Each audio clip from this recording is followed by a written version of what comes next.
What's up, everyone? It is the end of the year. This is kind of like a very reflective time for a lot of people. And I thought in today's episode, we could just kind of chat. I'm not going to sell you anything. I don't have anything to promote. I just wanted to sort of have a heart to heart with you. I feel like every single year in my business or as a freelancer, I have kind of a theme. And this is a theme that I see my clients dealing with, that I see just like the overall freelance community dealing with, that I see myself dealing with. And this year, I've definitely noticed the perfectionism trap coming up over and over again. So today I want to talk about why perfectionism is something that I think we all struggle with, but we need to just like throw it out the window. None of us are perfect. We're never going to be perfect. We need to accept that if we want to be successful. And some of the things that have kind of helped me do just that. I want to start by saying the first time that you do anything, it's going to be bad. Nobody starts out as wonderful and perfect. Even the people that we look to who are just like naturally good at whatever it is that they do, they still improve, you know? I mean, this is so cheesy, but like I don't even want to say guilty pleasure because I think has a negative connotation, but one of the shows that I love to watch is Dancing with the Stars. And this year, Charlie D'Amelio won, who's like this TikTok star. And she was good from day one. But her first dance compared to her last dance were just completely different. And I mean, her first dances were like good, right? So you could do the same thing for like your favorite artist, your favorite writer, your favorite YouTuber, your favorite entrepreneur. There is always that progression and that growth. And if you're not seeing growth, you're doing something wrong. So I think the sooner that we can just accept my first social media management client, there's going to be some bumps along the road. My first YouTube video, I'm going to probably look back and cringe at it. The sooner we can accept that, the sooner we can just move forward with just starting, because you can't get better without starting to begin with, right? I mean, I can give you so many examples of this, from the traditional workforce to content creation, to courses, to social media management. Like the first marketing job I got was at a Fortune 500 staffing company. The first social media management job I got. Before that, I did have a marketing role, but it was basically just like customer support, honestly. And I applied for this second job at the staffing company. I actually applied for the job that I'm pretty sure my boss ended up getting. So it was a level up than what I ended up getting hired for. And I knew that I didn't have all of the things that they wanted on that list on LinkedIn. I was like, yeah, I don't have like 5 years of experience in marketing. I don't have experience with Google Ads, like whatever, all the qualifications were. But I applied for it anyway. I was like, whatever, I'm going to get further by applying than just sitting here and wondering, right? So like I said, I didn't get the job. Somebody else ended up getting the job above me. But about a month later, I got called in for this other role that was a more junior role. And I ended up getting it. So, putting yourself in those rooms, putting yourself on those stages, that's the only way that you're going to move forward. I could have just sat there and been like, nope, I'm not good enough. I'm not qualified. And they wouldn't have even known my name. I wouldn't even have gotten that more junior job, but I did. I just was like, whatever. I think we all kind of struggle with that self-doubt. I certainly do. I'm certainly not immune to this, but I kind of just look at it like, just shooting my shot. I don't know. I mean, there's that cheesy, it's like Babe Ruth? I don't know who it is. It's like some baseball player. Maybe it's Michael Jordan. Hold on. Michael Jordan. You miss 100 of the shots that you don't take. I mean, cheesy, but true. You just got to go after it. Starting YouTube.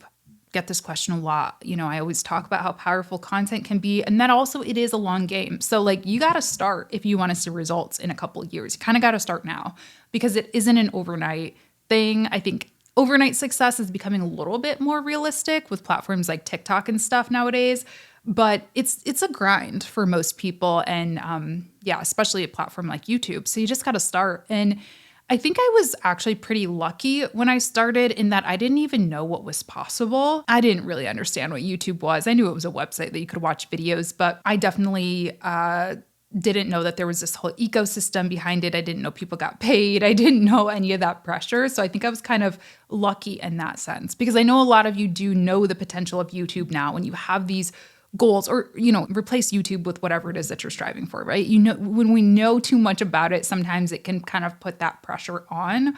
So honestly, I guess my advice is to like go back to the enjoyment of it, go back to the pleasure in it, go back to the fun in it. And just have fun. There is this video, I'm gonna link it. It's called The Gap, and it's based off of a quote by Ira Glass, who is a like thought leader. I think he has a podcast, things like that. Anyway, basically the gist of it is there's this gap between what we have, the capacity, the ability to create right now, and what we know to be good. And when you're a big fan of something, if you're a big fan of YouTube, if you watch YouTube all day, if you listen to podcasts all day, if you watch, entrepreneurship content all day, and you see people who you admire or who you look up to and who you want to kind of replicate their success, you know what good is, right? You know what the metric is. But when you first start, it's very likely just not going to be that good. I've been doing this for years and I am not producing Oprah level content. I still have a ways to go. So sometimes that gap in between what we can create and what we know to be good can be very discouraging. But in this sort of quote, this video that I'm going to share with you, they just kind of talk about how you just got to push through it. Like that's how you get better is you do those reps, you keep doing it every day, and you're going to look back in 3 months, 30 days, 3 years, whatever, and you are going to see the difference. So yeah, I don't know what the advice is. I'm not going to say, don't watch YouTube if you want to be a YouTuber. But I will say to some extent, like you have to find the passion for it, and you have to find your own unique voice in it too, I think is really important. Knowing that all those people that I just named, like Oprah, I grew up watching her, right? Like she's always going to be like one of the people who encouraged me to get into doing content, to be honest. She's like the world's best content creator. I can't hold myself to her standard. And I'm not going to do the same type of content as her.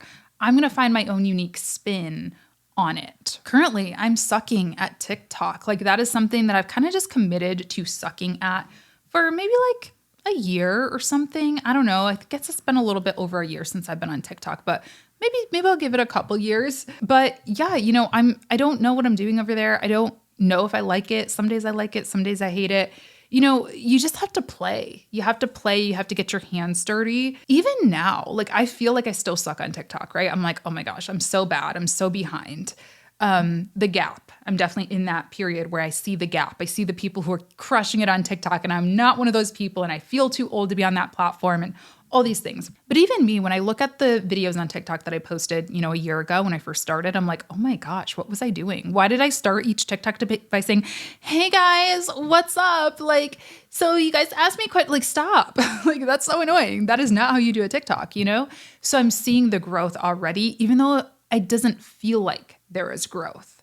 Keep that in mind. And also like schedule check-ins with yourself. That's my advice, is make sure that you're writing down data. If it is a platform like TikTok or YouTube that you're trying to grow, make sure to schedule time to review that data so that you are like looking at your growth, so that you are seeing how far you've come. I shared this on my Substack, which I don't talk about very often. It's a very personal newsletter like that I barely ever like share or update to. It's just kind of about the writing process and things like that. I shared about a year ago that I'm working on my first book. And I'm going to keep this short for those of you who are on my Substack email list. But basically, I let imposter syndrome get the best of me with the book.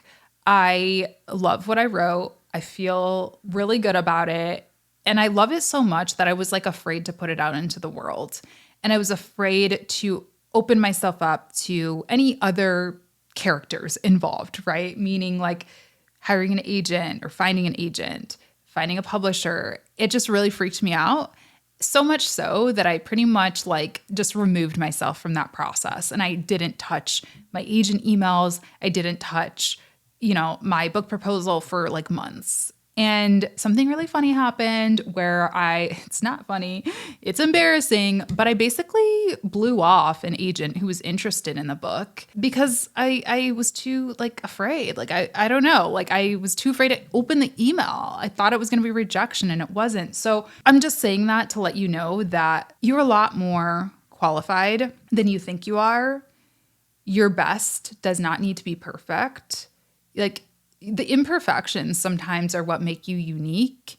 So just open yourself up to trying, I guess is what I'm trying to say. I think it's also important to note that, career growth is more like a muscle than I don't know, like a magic pill. I feel like in the entrepreneurial community, this is the reason why I say I hate the term algorithm. I hate the term hacks. I hate all of that stuff. And I'm not saying that algorithms are not real because they are real, but I'm not going to run around thinking about the next Instagram algorithm 24/7 when I know that actually consistency, clarity of messaging is like a lot more important, to be honest. Like that's what my experience, that's what my decade or so of experience across various platforms that have come and go have taught me, is that those are two of the most important things more than the Instagram algorithm. And I'm not picking on, anyone who talks about those things. They are real and sure, it's important to stay in the know to some degree,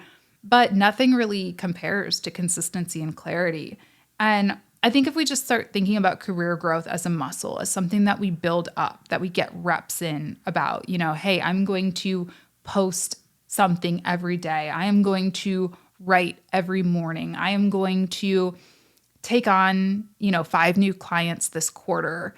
You're just going to get better. And don't get me wrong here. I think it's important to learn and to not scam your customers, let's say, because I think we can go too far on this too, on the perfectionism scale, where sometimes you'll see people who have like never taken on a social media management client teaching social media management courses, or, people who've never opened up a Facebook ads account offering ads to their clients. And I think that is just very dangerous. I think it hurts the industry as a whole to have people who don't really know what they're talking about, just trying to make a quick buck. So definitely keep that in mind.